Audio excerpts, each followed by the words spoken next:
অসংখ্য ধন্যবাদ সুপ্রিয় কৃষক বন্ধু ভিডিওতে ক্লিক করার জন্য। বাম্পার কৃষি টিভি চ্যানেলের পক্ষ থেকে সকলকে জানাই স্বাগতম। আজকে আমরা কথা বলবো বর্ষা বা বৃষ্টির মৌসুমে মরিচ চাষ কীভাবে করবেন। এর পাশাপাশি কথা বলবো বর্ষার মৌসুমে চাষের উপযোগী টপ 5 ভ্যারাইটির সম্বন্ধে। এই ভ্যারাইটিগুলি রোগ প্রতিরোধী ক্ষমতা বেশি ও দীর্ঘদিন সময় ধরে এর ফলনও পাওয়া যায়। এই জাতের মরিচগুলো কাঁচা অবস্থায় আপনারা তুলতে পারেন এবং এগুলি পাকার পরেও আপনারা তুলে শুকিয়ে বিক্রি করতে পারেন। এছাড়া কোন মাসে কোন ভ্যারাইটিগুলো চাষ করলে ভালো ফলন পাবেন এবং এখন তো বর্ষার সিজন মে মাস, এই সময় আপনারা কোন ভ্যারাইটিগুলি চাষ করবেন সম্পূর্ণ বিস্তারিত আলোচনা থাকবে আজকের ভিডিওতে।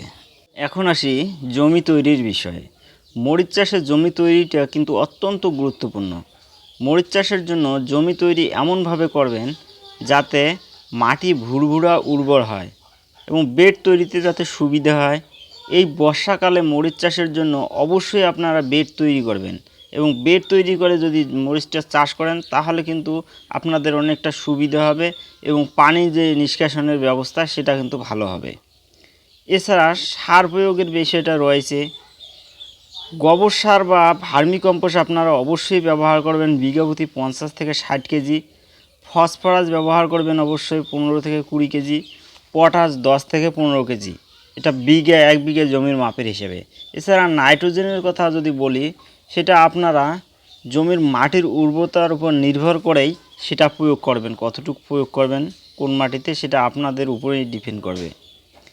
এই নাইট্রোজেন সার আপনারা 3 ভাগে বিভক্ত করে ব্যবহার করবেন। আজ হয়তো মরিচ চারা আপনারা রোপণ করলেন, এর ঠিক 15 দিন বাদ একবার এবং এর 30 দিন বাদ আরেকবার এবং 60 দিন বাদ আপনারা আরেকবার ব্যবহার করবেন।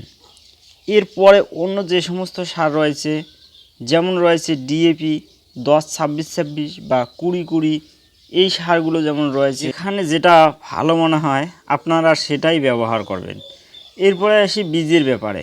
এই বীজের ব্যাপারটা কিন্তু অত্যন্ত গুরুত্বপূর্ণ।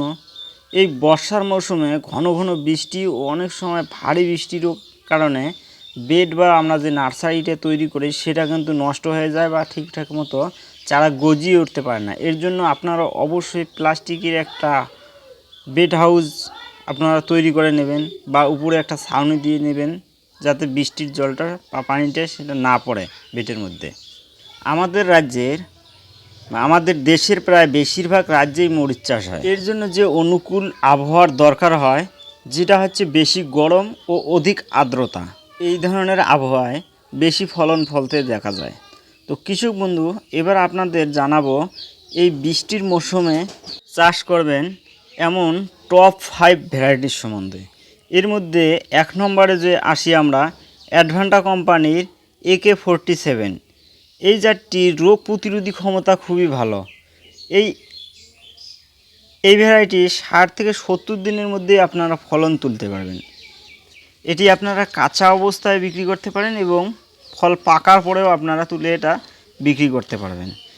কৃষক বন্ধু, এর পরের 2 নম্বরে আসি ভিয়েনার কোম্পানির সুনিধি সম্পর্কে। এটাও কিন্তু খুবই ভালো ভ্যারাইটি। এটা যদি চাষের কথা বলি তো আপনারা মে মাস থেকে শুরু করে অক্টোবর মাসের মধ্যে আপনারা যে কোনো সময় এটা চাষ করতে পারেন। এটাও আপনারা কাঁচা ও পাকা দোনো অবস্থাতেই আপনারা তুলে বিক্রি করতে পারবেন। কৃষক বন্ধু, এর পরের যে ভ্যারাইটিটির কথা বলবো আমি, সেটা হচ্ছে ভিয়েনার কোম্পানির 305। এই ভ্যারাইটি ফেব্রুয়ারি মাস থেকে শুরু করে আপনারা জুন মাসের শেষ পর্যন্ত আপনারা চাষ করতে পারেন যে কোনো সময়। এই জাতটি খুবই তাড়াতাড়ি ও খুবই ফলনদায়ক। এটা আপনারা 40 থেকে 45 দিনের মধ্যে আপনারা প্রথম ফলন আপনারা তুলতে পারবেন। এর পরের যে 4 নম্বর আমি কথা বলবো 4 নম্বর ভ্যারাইটির সম্বন্ধে, যেটা হচ্ছে নামধারী কোম্পানির NS-1701। এই জাতটি আপনারা মে থেকে চালু করে আপনারা জুন মাস পর্যন্ত চাষ করতে পারেন।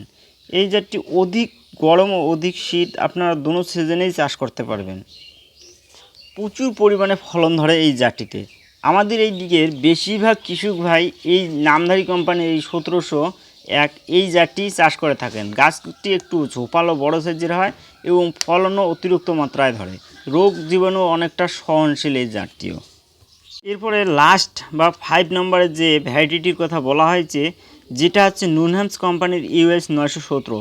এটাও কিন্তু আপনারা খুবই তাড়াতাড়ি 40-45 দিনের মধ্যেই আপনারা ফার্স্ট ফলন দেখতে পারবেন। এটিও একটি রোগ প্রতিরোধী জাত। ফলনের কথা যদি বলি, খুবই ভালো ফলনও পাওয়া যায় এই জাতটি। তো কৃষক বন্ধু, এই ভিডিওতে যে 5টি ভ্যারাইটির কথা বলা হয়েছে, আপনাদের আশেপাশের বাজারেই আপনারা এই জাতগুলি পেয়ে যাবেন অনায়াসেই। আর আপনারা যদি এই সময় মরিচের চাষ করেন বা আপনারা শীতকালেও যদি মরিচের চাষ করেন, তো কোন জাতগুলি আপনারা চাষ করেন, আপনাদের ওইদিকে কোন জাতগুলি ভালো ফলন হয়, তো অবশ্যই কমেন্টে কমেন্ট করে জানাবেন। ধন্যবাদ কৃষক বন্ধু।